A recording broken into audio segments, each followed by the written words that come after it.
केदारनाथ मंदिर किसने और क्यों बनवाया? कुरुक्षेत्र की भूमि पर 18 दिनों तक लड़े गए महाभारत के भीष्म युद्ध के बारे में भला कौन नहीं जानता।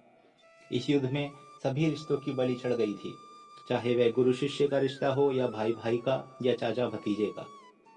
18 दिनों तक निरंतर कुरुक्षेत्र की भूमि कौरव व पांडवों की सेना के रक्त से लाल हो गई थी। महाभारत का युद्ध समाप्त होने के पश्चात विजय तो अवश्य ही पांडवों की हुई थी, लेकिन तब तक बहुत देर हो चुकी थी, क्योंकि उन्होंने भी बहुत कुछ खो दिया था।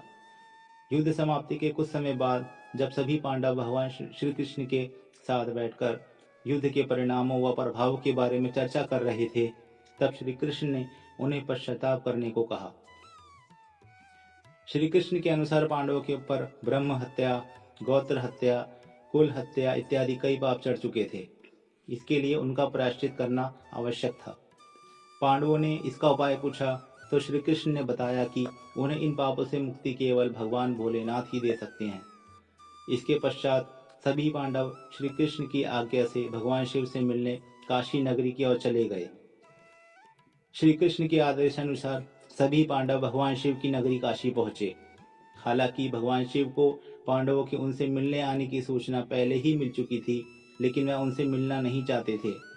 भगवान शिव पांडवों के द्वारा किए गए ब्रह्म हत्या व गोत्र हत्या के पाप से अत्यधिक क्रोधित थे, इसलिए वह पांडवों से बिना मिले ही वहां से चले गए।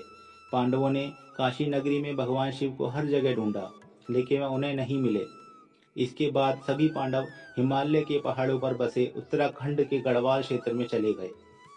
भगवान शिव भी पांडवों से छिपकर यहीं आए थे। जब भगवान शिव ने पांडवों को अपने पीछे पीछे गढ़वाल क्षेत्र की ओर बढ़ते हुए देखा तो उन्होंने इसका एक उपाय निकाला। वहां पहाड़ों के बीच कई पशु घास के मैदान में चर रहे थे। भगवान शिव उन पशुओं के बीच में गए और बैल रूपी अवतार ले लिया, ताकि पांडव उन्हें पहचान न पाए। गढ़वाल के पहाड़ों पर भी पांडवों ने भगवान शिव को हर जगह ढूंढा, लेकिन वह उन्हें नहीं मिले। अंत में महाबली भीम को एक उपाय सूझा और उसने अपना शरीर पहाड़ों से भी बड़ा कर लिया। उसने अपना एक पैर एक पहाड़ी पर और दूसरा पैर दूसरी पहाड़ी पर टिकाया और गहनता से महादेव को ढूंढने लगा। भीम के विशालकाय रूप को देखकर पहाड़ों के सभी पशुओं में हलचल पैदा हो गई और वह इधर उधर भागने लगे। लेकिन एक बैल अपनी जगह पर स्थिर खड़ा रहा। उस बैल पर भीम के विशालकाय रूप का कोई प्रभाव नहीं दिखा।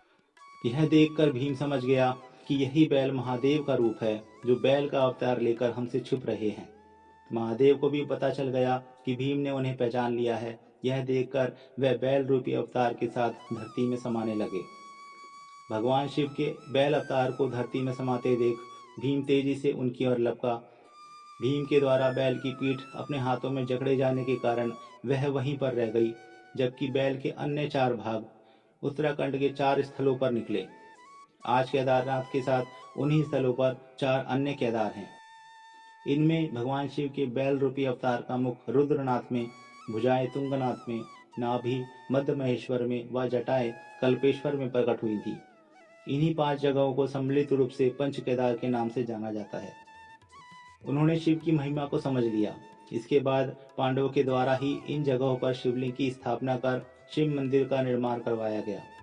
इससे भगवान शिव सभी पांडवों से अत्यधिक प्रसन्न हुए और उन्हें सभी पापों से मुक्त कर दिया। हालांकि इसके बाद पांडवों के पोते जन्मेजय ने केदारनाथ मंदिर के निर्माण को और आगे बढ़ाया।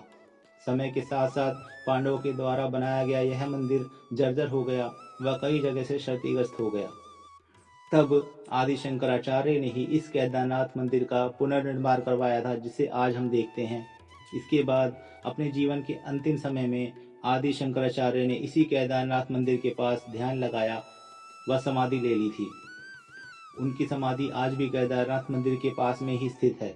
फिर 10वीं से 13वीं शताब्दी के बीच कई भारतीय राजा ने मंदिर का जीर्णोद्धार करवाया था। आज की यह धार्मिक कथा आपको कैसी लगी? अगर पसंद आई हो तो वीडियो को लाइक करें और चैनल को सब्सक्राइब करें। धन्यवाद।